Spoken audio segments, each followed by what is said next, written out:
단 하룻밤의 운명적인 만남, 그리고 7년의 도망, 세상의 전부인 아들을 지키기 위해 자신의 모든 것을 숨겨야만 했던 여자.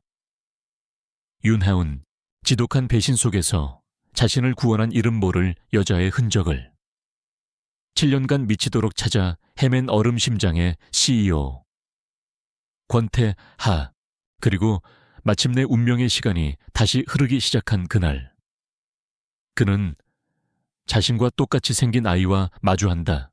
자신의 어린 시절을 그대로 복제한 듯한 냉소적인 표정, 그리고 날카로운 눈빛, 7년간의 집요한 추적은 이제 그녀를 향한 거부할 수 없는 맹렬한 소유욕으로 변한다. 그는 그녀의 삶을 뒤흔들고 그녀가 쌓아 올린 평화의 성벽을 무너뜨려야만 했다.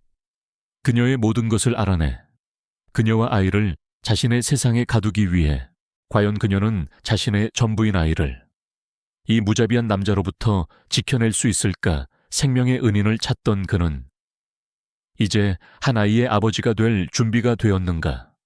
아니면 그의 집착이 또 다른 비극을 낳게 될 것인가? 하룻밤의 실수로 시작된 운명.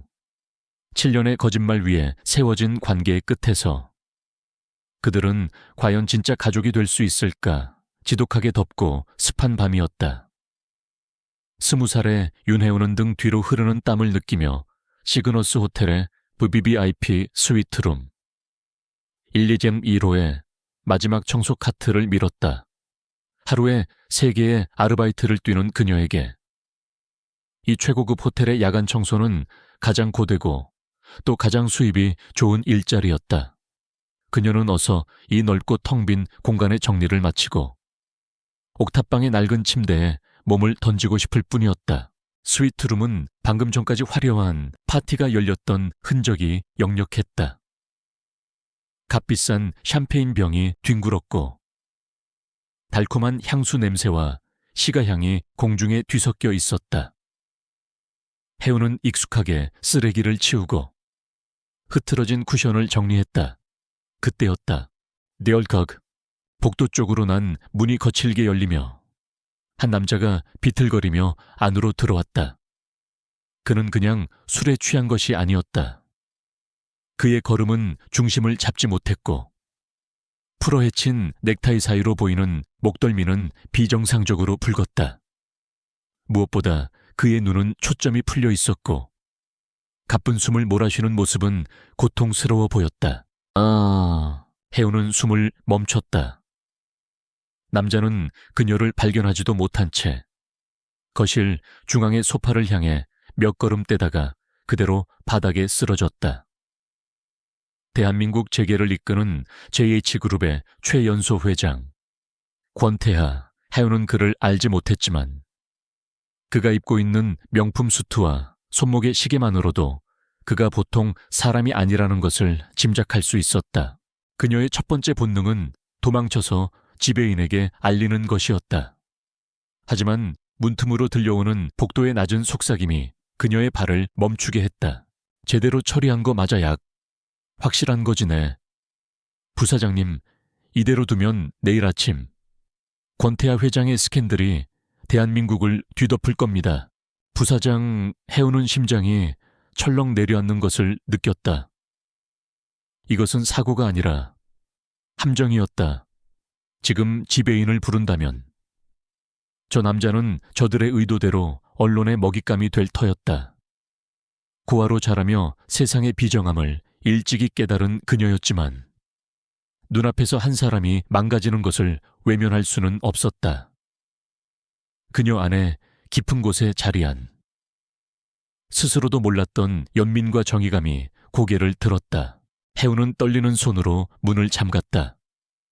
그리고 쓰러진 남자에게 다가갔다. 그의 몸은 불덩이처럼 뜨거웠다. 저기요, 괜찮으세요? 정신 좀 차려보세요. 그녀가 그의 어깨를 흔들자 남자는 짐승 같은 신음을 흘리며 눈을 떴다. 그의 눈은 열기에 흐려져 있었지만 그 안에는 깊은 분노와 배신감이 담겨 있었다.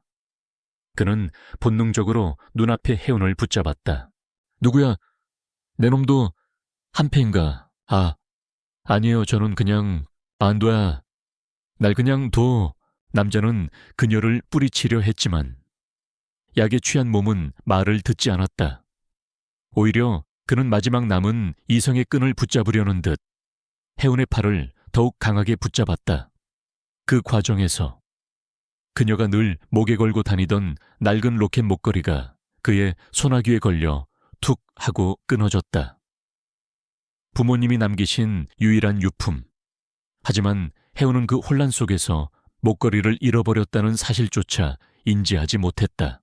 그녀는 거의 울상이 되어 자신보다 머리 하나는 더 큰 남자를 부축해 침실로 향했다. 그를 침대 위에 눕히는 것은 거의 전쟁과 같았다. 남자는 계속해서 무언가 중얼거렸다. 믿었던 사람의 이름. 배신이라는 단어. 그리고 지독한 고통의 신음. 혜운은 밤새 그의 곁을 지켰다. 욕실을 수십 번 오가며 차가운 물수건으로 그의 뜨거운 몸을 닦아주었고 억지로 물을 마시게 하려 애썼다. 그 밤은 그녀에게 너무나도 길었다. 낯선 남자의 고통을 바로 곁에서 지켜보는 것은 두려운 일이었지만 그녀는 이상하게도 자리를 뜰 수 없었다. 그의 눈에 서린 깊은 외로움이 마치 자신의 모습을 보는 것 같았기 때문이다. 동이틀 무렵 남자의 열은 기적처럼 내렸고 그는 깊은 잠에 빠져들었다. 밤새 긴장했던 혜운은 그제야 안도의 한숨을 내쉬었다. 창문으로 스며드는 아침 햇살이 남자의 조각 같은 얼굴을 비췄다. 잠든 그의 모습은 어젯밤의 광기 어린 모습과 달리 상처 입고 지쳐 보이는 한 명의 인간일 뿐이었다.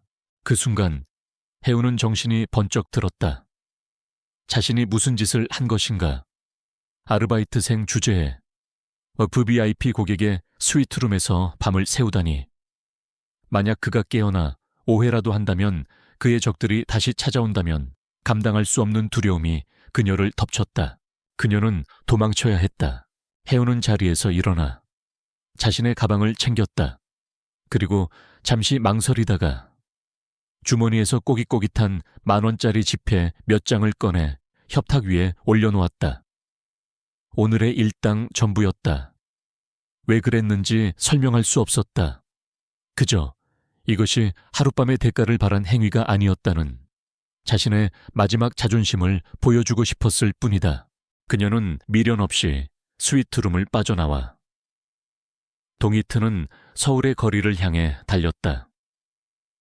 다시는 이곳에 오지 않으리라.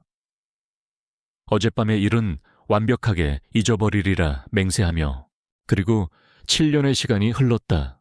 서울의 화려한 불빛 대신 한적한 어촌마을 음포의 소박한 등대가 밤을 밝혔다. 소금기 섞인 바람과 갈매기 소리가 익숙한 곳. 윤혜운은 그곳에 자신의 작은 성을 짓고 살았다. 27의 그녀는 더 이상 세상이 무서워 도망치던 20살의 소녀가 아니었다.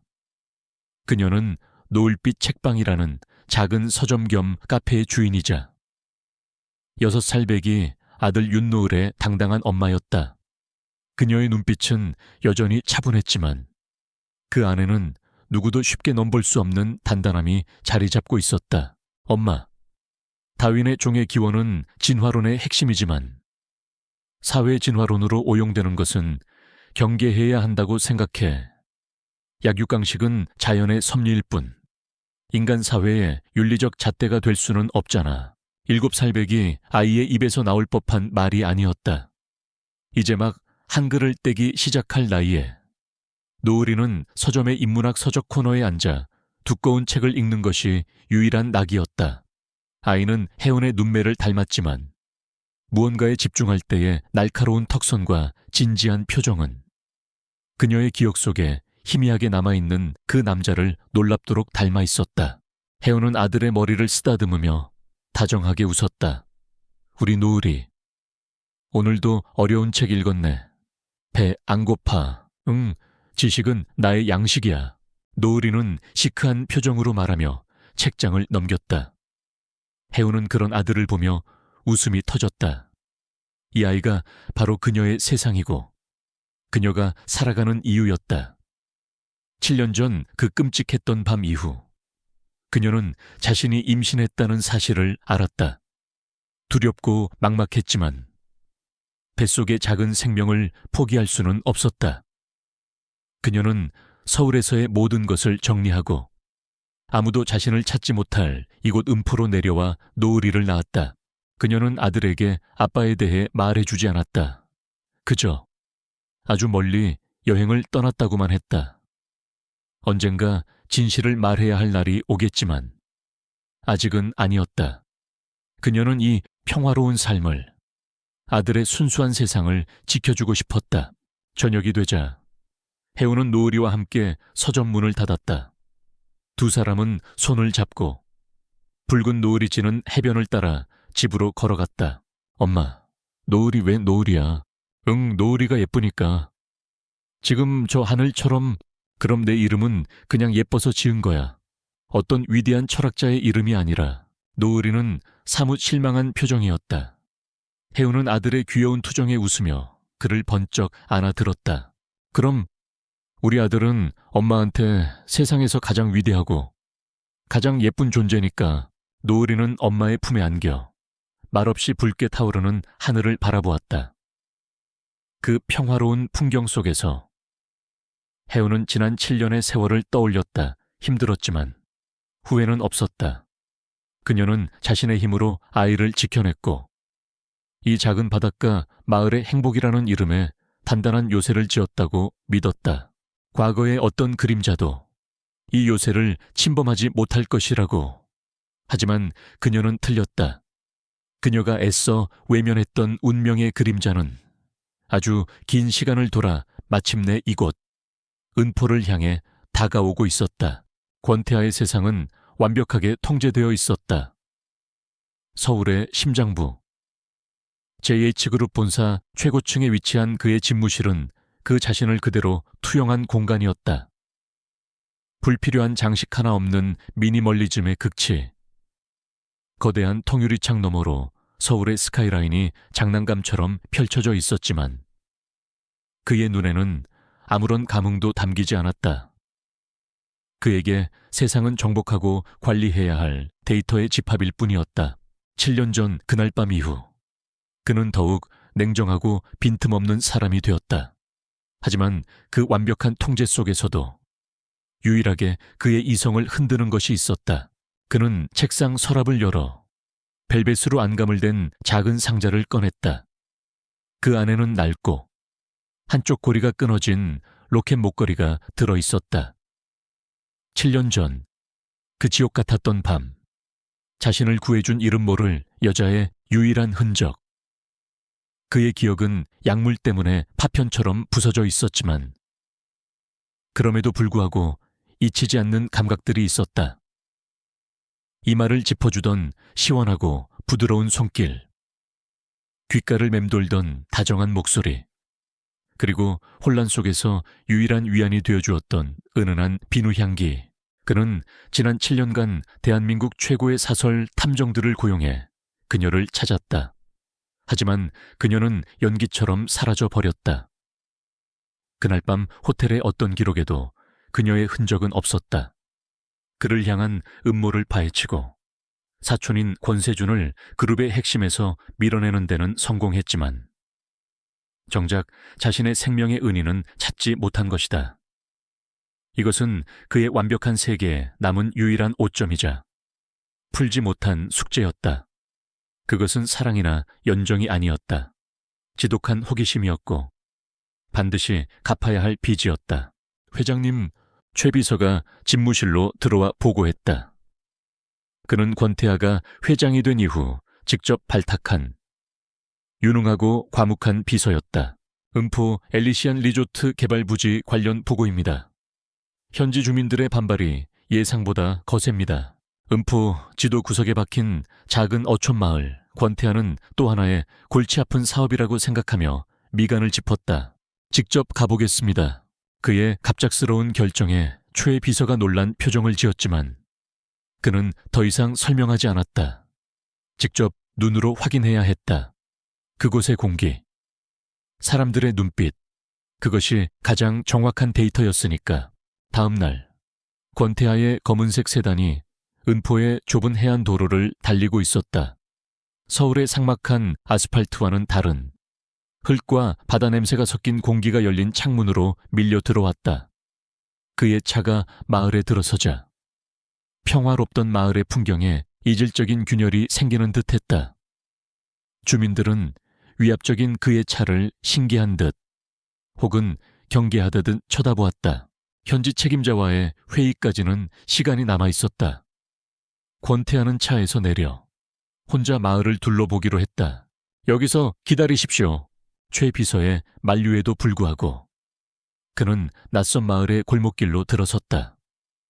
낡은 담벼락과 아기자기한 주택들, 볕에 그을린 어부들의 얼굴, 모든 것이 느리고 평화로웠다. 그리고 그 평화로움이 권태하는 어쩐지 마음에 들지 않았다. 그렇게 의미 없이 걷던 그의 발걸음이 한 가게 앞에서 멈췄다. 노을빛 책방, 오래된 목조 건물을 개조한 작고 아담한 서점이자 카페였다. 통유리창 안으로 따뜻한 조명과 책들이 가득한 모습이 보였다. 시간을 때울 겸 혹은 그저 변덕으로 그는 가게 문을 열고 안으로 들어섰다. 아달랑 맑은 풍경 소리와 함께 원두커피의 고소한 향기가 그를 맞았다. 가게 안은 조용했다. 몇몇 손님이 책을 읽거나 차를 마시고 있었다.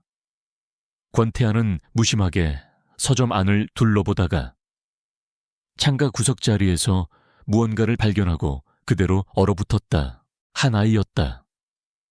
5살쯤 되어 보이는 작은 남자아이. 아이는 자신의 몸만 한 의자에 앉아 책에 깊이 빠져 있었다.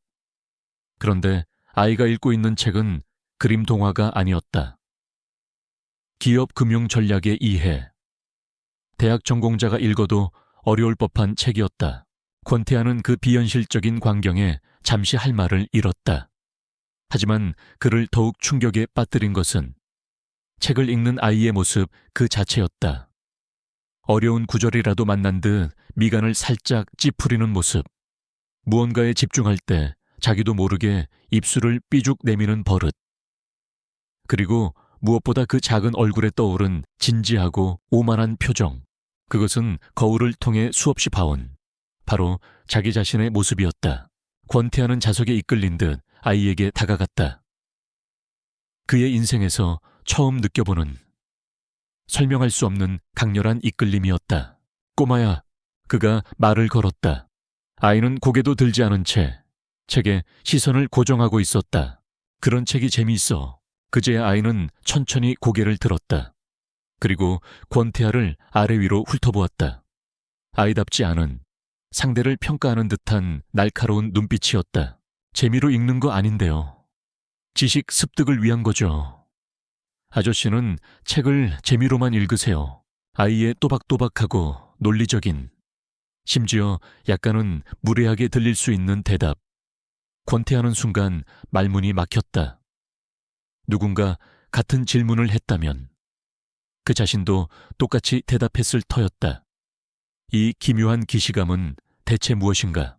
그가 이 초현실적인 경험을 미처 다 소화하기도 전에 가게 문이 다시 열리며 맑은 목소리가 들려왔다. 노을아, 집에 가자. 윤혜운이었다. 그녀는 아들이 웬 키 큰 낯선 남자와 이야기하고 있는 것을 보고 미소를 지으며 다가왔다. 죄송합니다. 저희 아이가 혹시 실례를... 그녀는 고개를 들어 남자를 보았다. 그리고 두 사람의 시선이 허공에서 얽혔다. 시간이 멈췄다. 권태하의 머릿속에서 지난 7년간 그를 괴롭혔던 기억의 파편들이 거대한 폭풍처럼 휘몰아쳤다.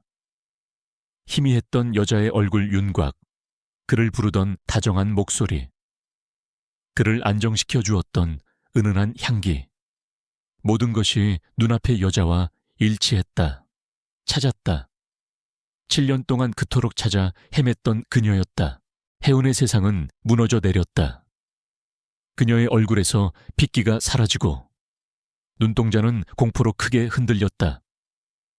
어떻게, 왜 이 남자가 여기에, 지난 7년간 단 하루도 잊지 못했던 그녀의 삶을 통째로 바꿔버린 그 남자, 아들의 아버지. 그가 바로 눈앞에 서 있었다. 그녀의 첫 번째 본능은 7년 전 그날 아침과 똑같았다. 도망쳐야 한다. 죄송합니다, 노으라. 빨리 와. 해우는 더듬거리며 사과를 내뱉고는 노으리의 손을 낚아채듯 잡았다. 그리고 미친 듯이 가게 밖으로 뛰쳐나갔다. 잠깐만요. 권태하는 순간의 충격에서 벗어나 그녀를 따라 나섰다. 하지만 해우는 뒤도 돌아보지 않았다. 그녀는 노으리를 품에 안아들고 골목길 모퉁이 너머로 순식간에 사라져 버렸다. 권태하는 텅 빈 길 위에 홀로 서서 거친 숨을 몰아쉬었다. 몇 년 만에 처음으로 그의 심장이 통제불능으로 뛰고 있었다.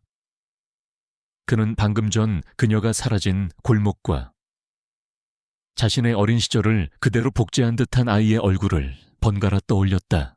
7년간 찾아 헤맨 여자, 그리고 자신과 똑같이 생긴 아이. 이것은 결코 우연일 수 없었다. 머릿속에 모든 퍼즐 조각들이 끔찍하고도 경이로운 하나의 그림으로 맞춰지고 있었다. 오랜 추적은 끝났다. 그리고 이제 새로운 추적이 시작될 참이었다. 공포는 익숙한 감정이었다. 윤혜원의 삶은 언제나 무언가로부터 도망치는 것의 연속이었다. 가난, 외로움, 그리고 7년 전 그날 밤의 기억. 그녀는 아들 노으리의 손을 잡고 집으로 돌아오자마자 낡은 여행 가방을 꺼냈다. 심장이 미친 듯이 뛰고 손이 가늘게 떨려왔다. 엄마, 왜 그래? 우리 어디가? 노으리가 불안한 눈으로 물었다. 아이는 엄마의 공포를 본능적으로 감지하고 있었다. 우리 노으리. 더 재미있는 곳으로 이사갈까? 해우는 애써 웃으며 말했지만 목소리는 형편없이 갈라졌다. 그녀는 7년 전 서울에서 그랬던 것처럼 다시 한번 모든 것을 버리고 도망칠 생각이었다. 이 평화로운 음포도 더 이상 안전하지 않았다.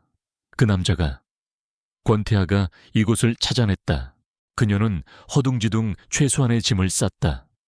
통장, 노으리의 옷가지 몇 개, 그리고 가장 아끼는 책 몇 권, 이 작은 마을을 떠나 그가 절대로 찾지 못할 더 깊은 곳으로 숨어야 했다. 그녀가 막 가방을 들고 현관문을 나서려던 순간이었다. 집 앞에 그림자처럼 검은색 세단 한 대가 서 있었다. 그리고 그 옆에는 낮에 권태하와 함께 있던 최 비서가 조용히 서 있었다. 그는 해운을 보자 정중하게 고개를 숙였다. 윤하은 씨, 저희 회장님께서 뵙고 싶어 하십니다. 그의 목소리는 부드러웠지만 그 안에 담긴 뜻은 단호했다. 도망칠 수 없다는 무언의 경고. 해운은 온몸의 힘이 빠져나가는 것을 느꼈다. 그들은 이미 그녀의 모든 것을 파악하고 있었다. 그녀가 쌓아 올린 7년의 평화는 그의 손짓 한 번에 무너져 내릴 모래성이었을 뿐이다. 해운은 결국 그를 따라 나섰다. 그녀가 도착한 곳은 음포에서 가장 높은 언덕에 위치한 아직 정식으로 개장하지 않은 엘리시안 리조트의 스위트룸이었다. 7년 전 그날 밤의 호텔처럼 화려하지만 차가운 공간, 해오는 트라우마가 되살아나는 듯한 기분에 숨이 막혔다. 권태하는 창가에 서서 바다를 내려다보고 있었다.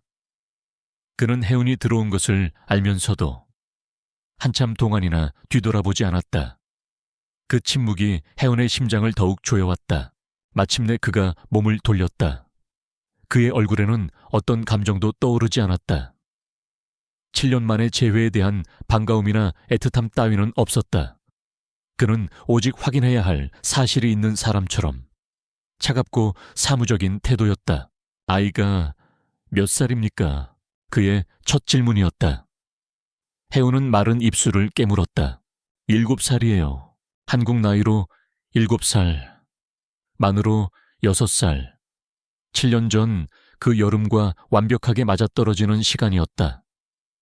권태하의 눈빛이 미세하게 흔들렸다. 그는 테이블 쪽으로 걸어와 그 위에 작은 물건 하나를 올려놓았다. 고리가 끊어진 낡은 로켓 목걸이.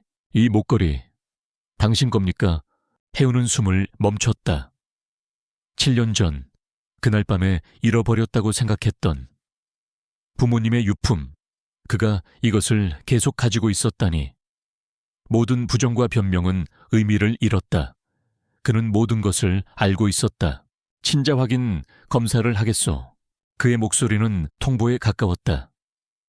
해운의 안에 있던 두려움이 그 순간 들끓는 분노로 변했다. 7년간 그녀를 지탱해 온 모성이 그녀를 전사로 만들었다. 싫어요. 그녀의 단호한 대답에 권태하의 미간이 좁혀졌다. 싫다고요. 해운은 그의 눈을 똑바로 마주보며 다시 한번 말했다. 그녀는 더 이상 7년 전에 겁먹은 20살짜리 여자애가 아니었다. 당신이 누군데요? 난 당신을 몰라요. 7년 전에 무슨 일이 있었는지 아무것도 기억 못해요. 그 목걸이 하나가 당신이 내 아이 아빠라는 증거라도 되나요? 그녀는 거짓말을 했다. 살아남기 위해, 아이를 지키기 위해 자신을 보호할 유일한 무기인 부정 포우렌의 벽을 쌓아 올렸다. 당신이 돈 많고 힘 있는 사람인 건 알겠어요.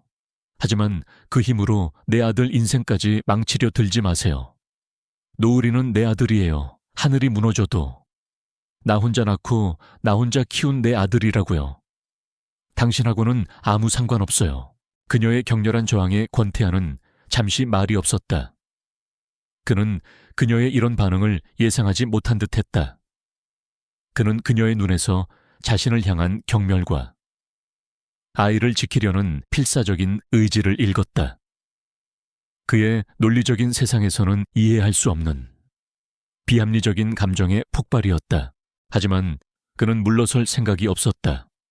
오히려 그녀의 저항은 그의 승부욕을 자극했다. 그날 이후 권태하의 차가운 추격이 시작되었다. 그는 법적으로 그녀의 동의 없이 친자 검사를 강행할 수 없다는 것을 알았다. 그래서 다른 방법을 택했다. 그는 그녀의 삶 모든 곳에 자신의 존재감을 심기 시작했다. 어느 날 아침, 해우는 노을빛 책방. 건물의 주인이 바뀌었다는 통보를 받았다. 새로운 건물주는 JH그룹이었다. 그는 해운의 생계수단을 손에 쥐고 그녀를 압박하기 시작했다. 그뿐만이 아니었다. 노을이를 위한 선물 공세가 시작되었다. 하지만 그 선물들은 아이들이 좋아할 만한 장난감이나 게임기가 아니었다. 세계 아동문학 전집 50권, 고성능 천체 망원경, 그리고 6살 아이 이름으로 발행된 JH그룹의 우량주 증서. 그것은 애정이 담긴 선물이 아니라 나는 네 아버지로서 이 정도의 부하 지식을 줄 수 있다는 무언의 과시이자 압박이었다. 권태하는 그녀의 주변을 맴돌았다. 해운과 노을이가 자주 가는 공원 벤치에 앉아 있거나 노을이의 어린이집 앞에 차를 세워두고 그저 조용히 지켜볼 뿐이었다. 그의 그 침묵의 감시는 수천 마디의 협박보다 더 해운의 숨통을 조여왔다. 마을 사람들의 수군거림도 시작되었다. 서울에서 온 저 부자 남자가 왜 하필 조용한 미혼모인 책방 주인에게 저렇게 집착하는가? 호기심 어린 시선들이 해운에게는 날카로운 가시처럼 박혔다. 그녀가 7년간 지켜온 평화로운 요새에 균열이 가기 시작했다. 결국 해운은 폭발했다. 그녀는 어느 날 저녁 자신의 집 앞 골목을 서성이는 권태에게 다가갔다. 제발 그만 좀 하세요. 그녀의 목소리는 애원에 가까웠다. 우리 좀 그냥 내버려 두면 안 돼요. 대체 우리한테 왜 이러는 거예요? 권태하는 여전히 무표정한 얼굴로 그녀를 내려다보았다. 진실을 알려주면 그만두겠어. 그의 목소리는 얼음장처럼 차가웠다. 나에게 원하는 게 돈이라면 얼마든지 주겠소.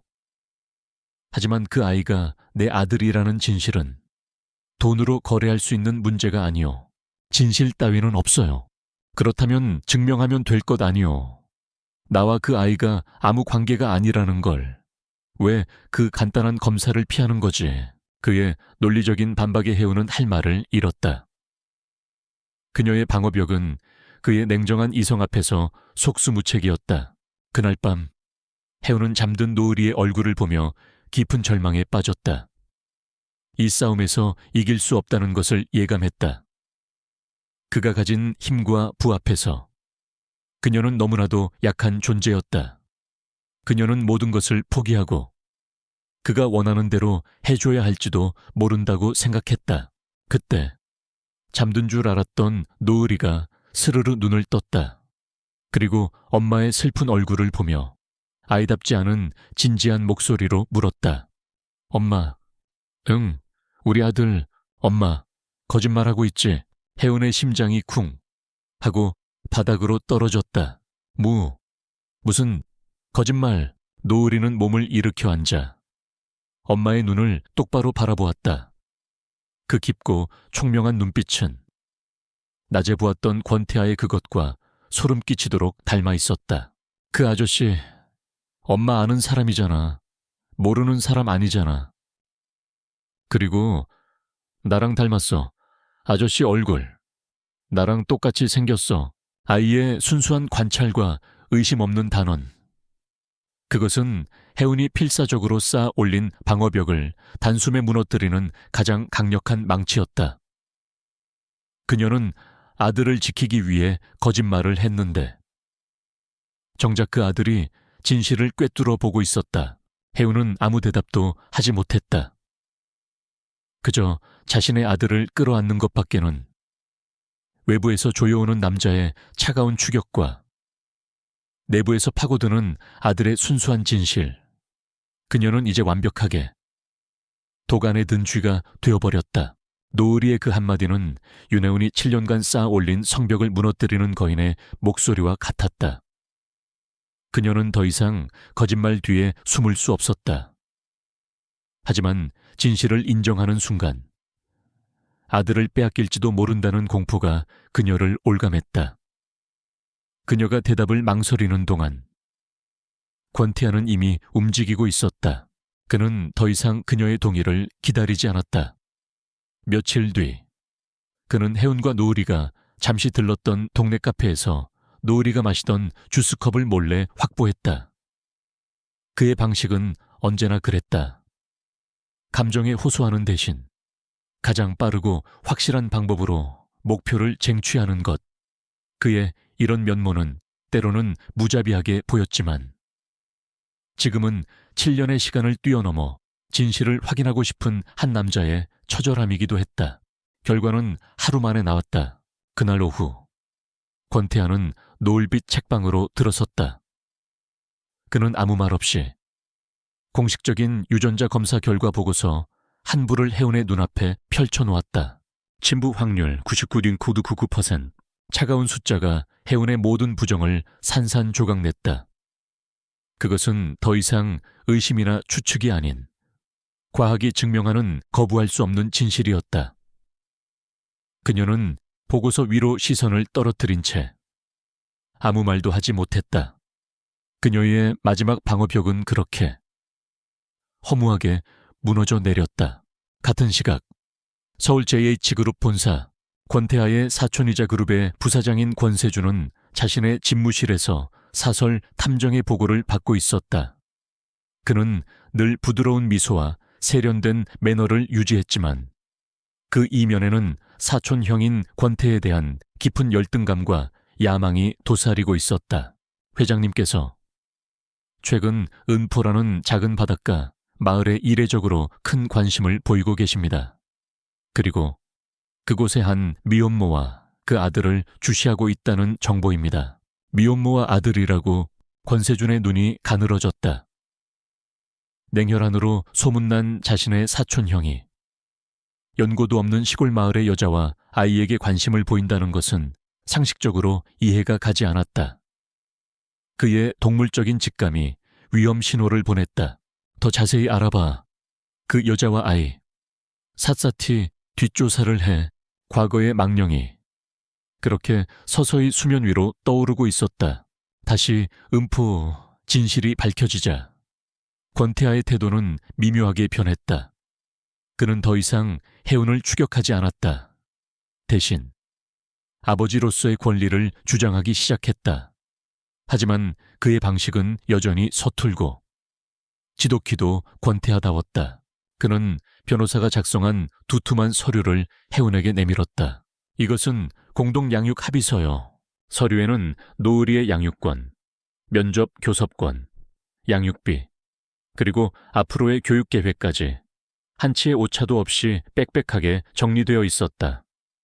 하버드와 옥스퍼드를 목표로 하는 조기 영재 교육 플랜, 세계 최고의 전문가들로 구성된 개인 교사단, 그리고 JH그룹의 후계자로서 받아야 할 경영 수업까지.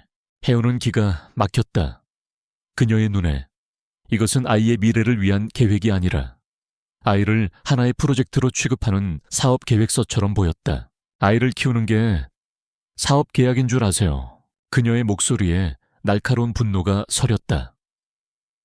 노을이에게 필요한 건 이런 숨막히는 계획표가 아니에요. 그냥 평범한 아이들처럼 사랑받고 뛰어놀 수 있는 시간이라고요.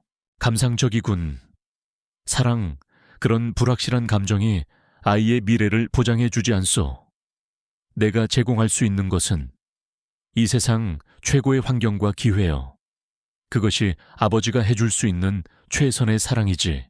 두 사람의 가치관은 극과 극이었다. 권태하는 최고의 환경을 제공하는 것이 사랑이라 믿었고 해운은 따뜻한 안정감을 주는 것이 사랑이라 믿었다. 그들의 간극은 쉽게 좁혀질 것 같지 않았다.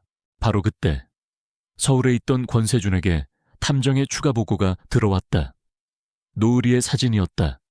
사진을 본 순간 권세준의 얼굴은 충격으로 굳어졌다. 자신과 권태하의 어린 시절을 그대로 빼다 박은 아이. 그는 직감했다. 그 아이는 권태하의 숨겨진 아들이자 자신의 야망에 가장 큰 걸림돌이 될 존재라는 것을. 싹을 잘라야 해. 그는 즉시 은밀한 지시를 내렸다. 아직은 가벼운 경고만. 그날 오후 해운은 노을이의 손을 잡고 집으로 돌아가고 있었다. 그들이 마을의 작은 공사 현장 옆을 지나는 순간이었다. 끼익 하는 섬뜩한 소리와 함께 부실하게 설치되어 있던 대형 철제 비계가 그들을 향해 무너져 내리기 시작했다. 위험해. 비명을 지를 틈도 없는 순간이었다. 하지만 그들보다 더 빠른 그림자가 있었다. 평소처럼 조금 떨어진 곳에서 그들을 지켜보고 있던 권태하였다. 그는 한 마리의 흑표범처럼 달려와 해운과 노을이를 자신의 몸으로 감싸 안고 바닥으로 몸을 날렸다. 고왕! 거대한 굉음과 함께 철제 구조물들이 그들이 방금 서 있던 자리에 떨어져 내렸다. 먼지와 파편이 비처럼 쏟아졌다. 권태하는 마지막까지 두 사람을 자신의 품에 안고 보호했다. 그의 등 위로 떨어진 파편 하나가 그의 값비싼 재킷을 찢고 깊은 상처를 남겼다. 모든 것이 잠잠해지고 권태하는 천천히 몸을 일으켰다. 그의 팔에는 날카로운 것에 베인 상처에서 피가 흐르고 있었다. 하지만 그는 자신의 상처는 아랑곳하지 않고 해운과 노을이의 상태부터 살폈다. 괜찮소. 다친 데는. 해운은 넋이 나간 채 피를 흘리는 그의 팔과 자신들을 보호하듯 버티고 선 그의 넓은 등을 번갈아 보았다. 노을이는 놀라 울음을 터뜨렸다. 그것은 단순한 사고가 아니었다. 해운은 직감했다. 이것은 명백한 경고였다. 그리고 권태하 역시 이 공격이 누구를 향한 것인지 깨달았다. 자신의 적들이 이미 자신의 가장 소중한 약점을 알아차린 것이다. 그날 밤 리조트 스위트룸의 공기는 무겁게 가라앉아 있었다. 해운은 떨리는 손으로 권태하의 상처를 치료해주고 있었다. 소독약이 닿을 때마다 그가 미간을 찌푸렸지만 그는 아무런 신음도 내뱉지 않았다. 이게 다 당신 때문이에요. 혜운이 원망 섞인 목소리로 말했다. 당신이 우리 앞에 나타나지만 않았어도 이런 일은 없었을 거예요. 미안하오. 권태아가 나직하게 말했다. 그의 입에서 나온 첫 사과였다. 하지만 이건 나 때문만이 아니오. 처음부터, 7년 전 그날 밤부터 우리는 보이지 않는 위협 속에 있었던 거요. 그는 더 이상 숨길 수 없다는 것을 깨달았다. 그녀가. 그리고 그가 진짜 적이 누구인지 알아야만 했다. 그들을 지키기 위해서는 권태아는 천천히 7년 전 그날 밤의 진실을 이야기하기 시작했다. 그의 사촌인 권세준과의 오랜 경영권 다툼. 중요한 계약을 앞두고 권세준이 건넨 축하주. 그리고 그 술에 들어있던 약물. 그는 배신감 속에서 정신을 잃어가던 순간과 자신을 구해준 이름 모를 여자에 대한 기억, 그리고 그녀가 사라진 뒤 품 안에 남아있던 낡은 목걸이에 대해 모두 털어놓았다. 당신을 찾으려 했던 건 책임을 묻기 위해서가 아니었어.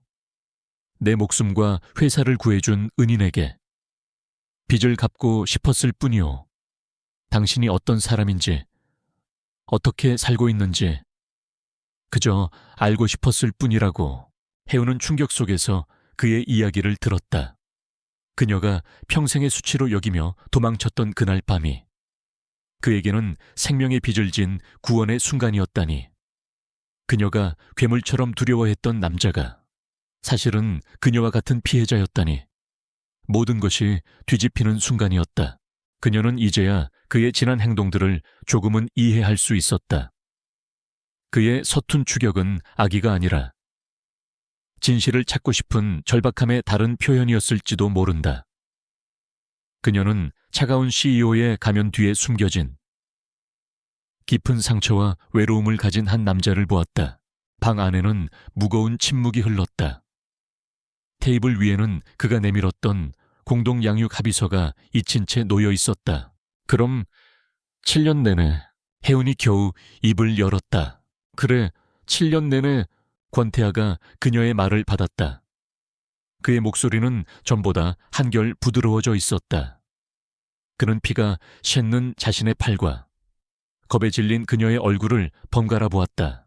이제는 내가 당신과 그 아이를 지켜야 할 차례요. 그것은 더 이상 오만한 권력자의 통보가 아니었다. 같은 위협 앞에 선 동지로서, 그리고 한 아이의 아버지로서. 그의 영혼 깊은 곳에서 흘러나오는 진실한 약속이었다. 그들의 관계는 그렇게 새로운 국면을 맞이하고 있었다. 결국 윤혜우는 항복했다. 그녀의 작은 저항은 아들의 안전이라는 거대한 명제 앞에서 무의미했다. 그녀는 자신의 독립과 평화를 포기하는 대신 아들의 안전을 택했다. 권태아의 제안을 받아들여 그의 보호 아래로 들어가기로 결심했다. 그들이 옮겨간 곳은 음포에서도 가장 경치가 좋은 해변 절벽 위에 위치한 하얀색의 모던한 빛의 하우스였다. 사방이 통유리로 되어 있어 집 안 어디서든 푸른 바다가 한눈에 들어오는 그림처럼 아름다운 집이었다. 하지만 그 아름다운 집은 혜운에게는 화려한 감옥과도 같았다. 집 주변에는 권태아의 경호원들이 24시간 배치되었고 그녀는 허락 없이는 집 밖으로 한 걸음도 나갈 수 없었다. 그녀의 작은 책방은 JH그룹에서 파견된 직원이 임시로 운영을 맡았다. 노을이의 안전을 위한 최선의 조치입니다. 권태아는 그렇게 말했지만 혜우는 자신의 모든 것을 빼앗긴 기분이었다. 그녀는 7년 만에 다시 자신의 의지와 상관없이 타인이 만든 거대한 성 안에 갇히게 된 것이다. 권태아는 약속대로 이전보다 훨씬 더 많은 시간을 음포에서 보냈다. 그는 서툰 방식으로나마 아버지가 되기 위해 노력하기 시작했고 그 덕분에 세 사람의 어색한 동거는 하루도 조용할 날이 없었다. 어느 날 밤 권태아는 노을이에게 잠자리 동화를 읽어주겠다고 자처했다. 혜우는 반신반의하며 그에게 노을이가 좋아하는 동화책을 건넸다. 하지만 권태하는 동화책은 쳐다보지도 않고 자신의 서류 가방에서 워런 버핏의 전기를 꺼내 들었다. 노을아, 오늘은 가치 투자에 덱에 대해 알아보자. 시장 자본 총액이라는 건 말이지. 그는 6살 아이에게 주식과 기업 가치에 대해 진지하게 설명하기 시작했다. 놀랍게도 노을이는 눈을 반짝이며 그 이야기에 빠져들었지만 해운은 기가 막혔다. 그녀는 결국 참지 못하고 그의 손에서 책을 빼앗았다. 지금 뭐 하시는 거예요? 애한테 무슨 짓이에요? 지적 호기심을 채워주는 수준 높은 교육이다. 이건 교육이 아니라 학대예요. 해운은 그를 쏘아붙이고는 아이를 위한 진짜 동화책을 부드러운 목소리로 읽어주기 시작했다. 권태하는 어느새 잠이 든 노을이와 그런 아이를 사랑스럽게 내려다보는 해운의 모습을 말없이 지켜보았다. 그는 처음으로 자신이 가진 부와 지식으로는 채워줄 수 없는 세상이 있다는 것을 어렴풋이 깨달았다. 또 한 번은 그가 평범한 아빠처럼 요리를 하겠다며 주방을 점령하는 소동이 벌어졌다. 평생 요리라곤 해본 적 없는 그는 최고급 스마트 주방을 전쟁터로 만들었다. 오븐에서는 연기가 피어오르고 바닥은 밀가루와 계란으로 뒤범벅이 되었다. 결국 해운이 비명을 지르며 달려와 화재 경보기를 끄고 상황을 수습해야 했다. 그날 저녁, 세 사람은 명품 그릇 위에 초라하게 담긴 컵라면을 함께 먹었다. 그런데 이상하게도 그 컵라면은 해운이 지난 몇 년간 먹었던 그 어떤 진수성찬보다 맛있게 느껴졌다. 권태하의 체면이 구겨진 얼굴을 보며 해운과 노을이는 처음으로 함께 소리내어 웃었다. 그 웃음소리가 세 사람 사이에 존재하던 보이지 않는 벽을 조금 허물어 주었다. 그들의 관계가 가장 크게 흔들린 것은 어느 날 저녁 식사 자리에서 터진 노을이의 질문 때문이었다. 노을이는 포크를 든 채 해운과 권태하를 번갈아 보며 물었다. 아바, 그래, 아들. 권태하는 어색하지만 노력해서 대답했다. 아빠라는 말이 아직은 입에 붙지 않았다. 엄마랑 결혼할 거야.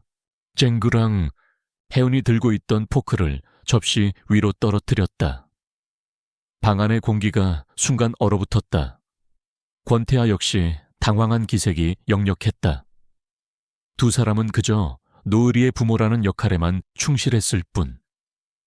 그들 자신의 관계에 대해서는 단 한 번도 생각해 본 적이 없었다.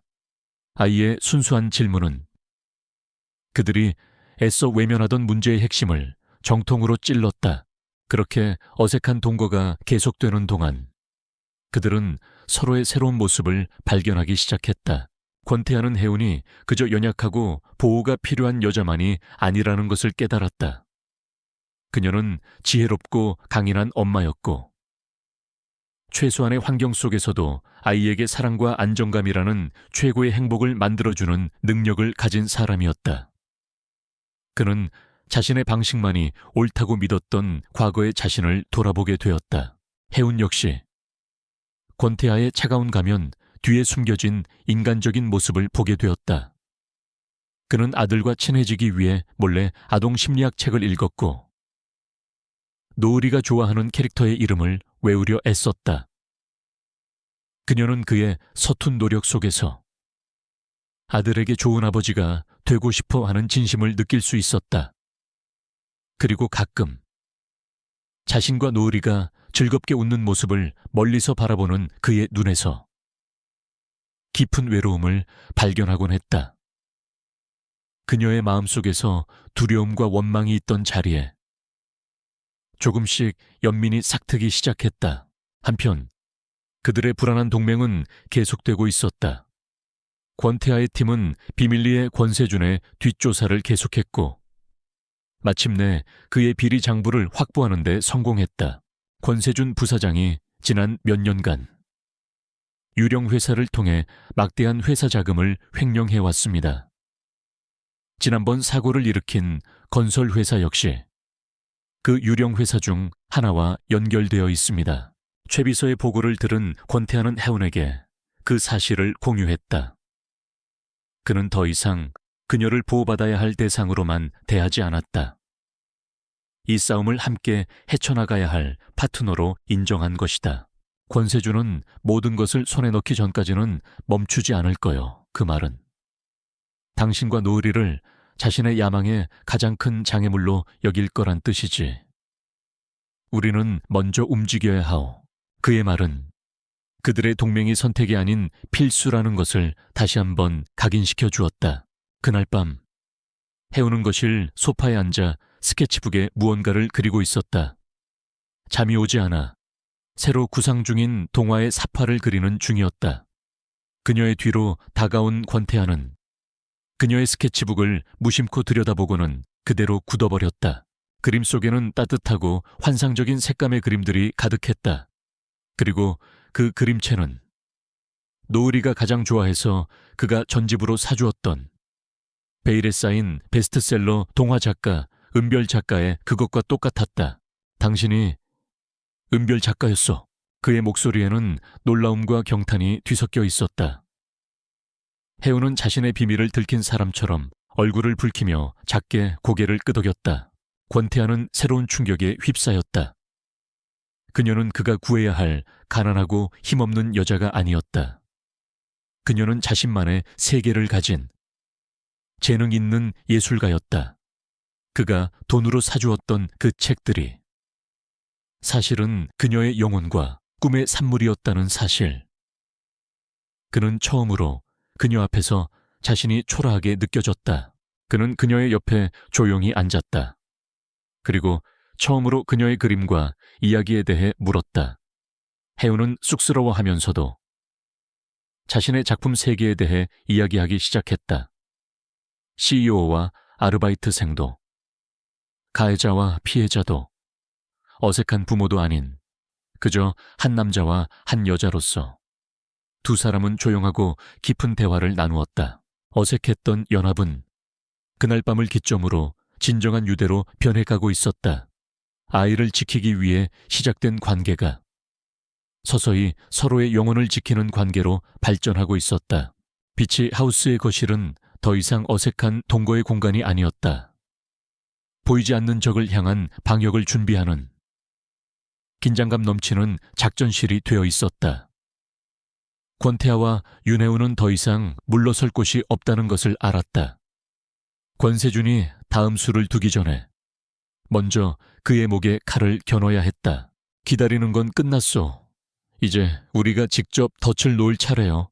권태하가 비치 하우스 주변의 보안 시스템이 표시된 모니터를 보며 말했다. 그의 눈은 사냥을 앞둔 포식자처럼 빛나고 있었다. 그 사람은 오만해요. 혜운이 조용히 입을 열었다. 그녀의 목소리에는 이 싸움에 더 이상 방관자로 머물지 않겠다는 단단한 의지가 담겨 있었다. 7년 전에도 당신을 얕봤고 지금은 나와 노을이를 얕보고 있을 거예요. 그 오만함을 역이용해야 해요. 소설가로서 인간의 심리를 파고들던 그녀의 통찰력은 날카로운 전략이 되어 돌아왔다. 두 사람은 밤새 서로의 생각을 공유하며 권세준을 끌어내기 위한 완벽한 함정을 설계하기 시작했다. 그들은 이제 완벽한 파트너였다. 덫을 놓을 무대는 일주일 뒤에 열리는 JH그룹의 정기 주주총회였다. 권태하는 최 비서를 통해 회사 내부에 은밀하게 소문을 퍼뜨리기 시작했다. 권태하 회장이 7년 전 약물 테러 사건의 범인을 특정했으며 주주총회에서 모든 진실을 폭로하는 특별 발표를 할 것이다. 결정적인 증거를 가진 익명의 증인도 확보했다. 소문은 의도대로 권세준의 귀에 들어갔다. 그의 완벽했던 포커페이스가 무너지기 시작했다. 그는 초조해했고 불안해했으며 자신의 사무실에서 부하 직원들에게 고함을 치는 일이 잦아졌다. 7년간 그를 짓눌러온 죄책감과 모든 것을 잃을지도 모른다는 공포가 그의 이성을 좀먹고 있었다. 마침내 주주총회 당일 권태하는 수많은 기자들 앞에서 보란듯이 은포를 떠나 서울로 향했다. 권세주는 그가 주주총회에서의 폭로를 위해 떠났다고 확신했다. 그의 모든 신경은 이제 서울의 주주총회장에 쏠려 있었다. 어떻게 폭로를 막을 것인가? 어떻게 살아남을 것인가? 하지만 그것은 모두를 속이기 위한 교란 작전이었다. 권세준이 서울에 정신이 팔린 사이 진짜 전쟁은 은포에서 시작될 참이었다. 권세준은 패닉 상태에서 마지막 카드를 꺼내 들기로 결심했다. 권태하의 유일한 약점. 그의 아들 윤노을 아이를 손에 넣으면 권태하를 협박해 모든 것을 덮고 그룹까지 차지할 수 있으리라 생각했다. 그는 거액을 주고 고용한 전문 용병팀을 비치 하우스로 보냈다. 그의 어설픈 심부름꾼들이 아닌 살인도 마다하지 않을 그림자 같은 자들이었다. 그날 밤 폭풍우가 몰아치기 시작했다. 검은 옷을 입은 용병들이 비바람을 뚫고 소리 없이 비치하우스의 보안 시스템을 뚫고 침입했다. 하지만 그들을 맞이한 것은 잠든 가족이 아니라 잘 훈련된 권태하의 경호팀이었다. 코드레드 적침입 경호팀장의 낮은 목소리와 함께 집 안팎에서 소리 없는 전투가 시작되었다. 소음기가 달린 총구에서 불꽃이 튀었고 훈련된 전문가들의 움직임이 어둠 속에서 격렬하게 교차했다. 사모님, 도련님 패닉룸으로 해우는 경호원의 외침에 노을이를 안고 집안에 숨겨진 안전실로 몸을 피했다. 두꺼운 강철문이 닫히자 바깥의 모든 소음이 차단되었다.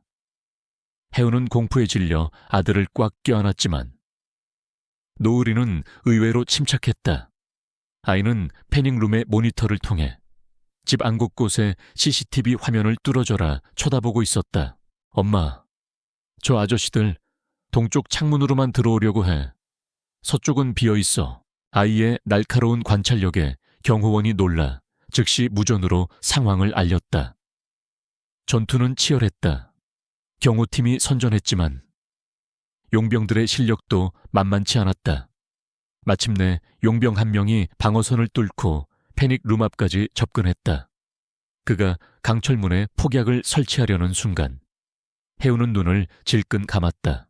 바로 그때였다. 집에 현관문이 열리고 폭풍우와 함께한 남자가 들어섰다. 권태하였다. 그는 서울에 가지 않았다. 주주총회는 사전 녹화된 영상으로 대체되었다. 그는 처음부터 이 모든 것을 예상하고 이곳에서 조용히 덫을 놓고 기다리고 있었던 것이다. 권태하는 망설임 없이 전투에 합류했다. 그의 움직임은 군더더기 없이 냉정하고 효율적이었다. 그는 마지막 남은 용병을 순식간에 제압하고 그의 손에서 폭탄을 빼앗아 들었다. 동시에 미리 대기하고 있던 경찰 병력이 썰물처럼 밀려 들어와 집을 포위하고 남은 용병들을 모두 체포했다. 근처에 차를 세워두고 모든 상황을 지켜보던 권세주는 자신의 계획이 완벽하게 실패했음을 깨닫고 망연자실했다. 그가 차를 돌려 도망치려던 순간 그의 앞뒤를 권태하의 차량들이 막아섰다. 권태하는 빗속에서 직접 차 문을 열고 권세준의 멱살을 잡아 끌어냈다. 그리고 그를 비치 하우스 앞으로 끌고 왔다. 왜 그랬어? 권태하의 목소리는 분노로 낮게 잠겨 있었다. 내가 형이라고 부르던 너를, 내 가족이라고 믿었던 너를 왜 배신해야 했어? 모든 것이 끝나자 갇혀있던 쥐가 된 권세준의 이성이 마침내 끊어졌다.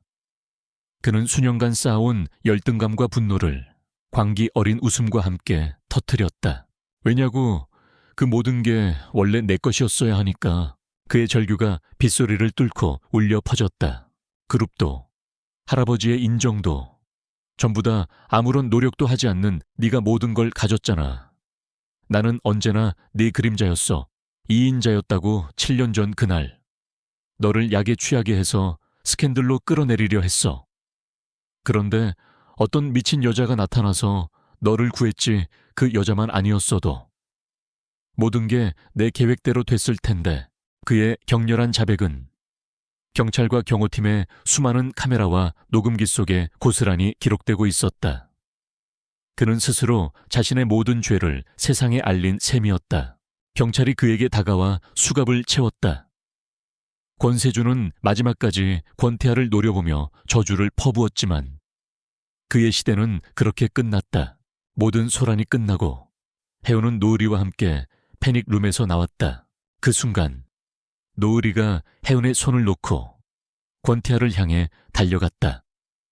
그리고 그의 다리를 와락 껴안았다. 아빠, 멋있었어요.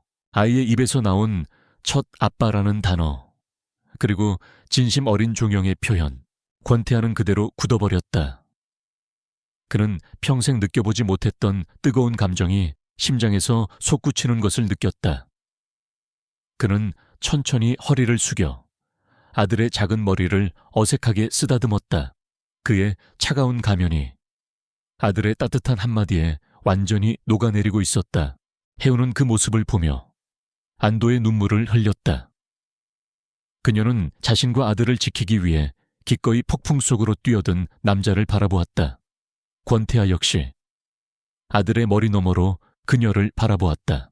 그들의 시선이 마주치는 순간 그들은 더 이상 계약 관계의 파트너가 아니었다. 지독한 폭풍우를 함께 이겨낸 세상에서 가장 단단한 세 사람, 진짜 가족이었다. 권세준의 몰락은 한순간이었다. 그가 저지른 모든 범죄는 만천에 공개되었고 JH그룹의 후계자 자리를 노리던 그의 야망은 차가운 법정의 심판 아래 막을 내렸다. 그는 횡령, 납치교사, 상해교사 등의 혐의로 오랜 시간 세상과 격리되었다. 권태하는 이 모든 과정을 지켜보며 가족이라는 이름 아래 벌어진 비극에 마침내 종지부를 찍었다. 그는 그룹의 안정을 되찾았지만 마음은 여전히 허전했다. 진짜 그가 되찾고 싶은 것은 따로 있었다. 모든 폭풍이 지나간 음포의 빛이 하우스는 믿을 수 없을 만큼 고요했다. 삼엄했던 경호원들은 모두 사라졌고 이제 그곳에는 권태하와 윤하운 그리고 윤노을 세 사람만이 남았다. 외부의 위협이 사라지자 오히려 그들 사이에는 어색한 침묵이 흘렀다. 그들은 이제 아들을 지킨다는 공동의 목표가 아닌 가족이라는 더 어려운 숙제를 마주해야 했다. 하지만 시간은 그들 사이의 어색함을 천천히 녹여주었다. 권태하는 난생 처음으로 아들에게 자전거를 가르쳐 주었다.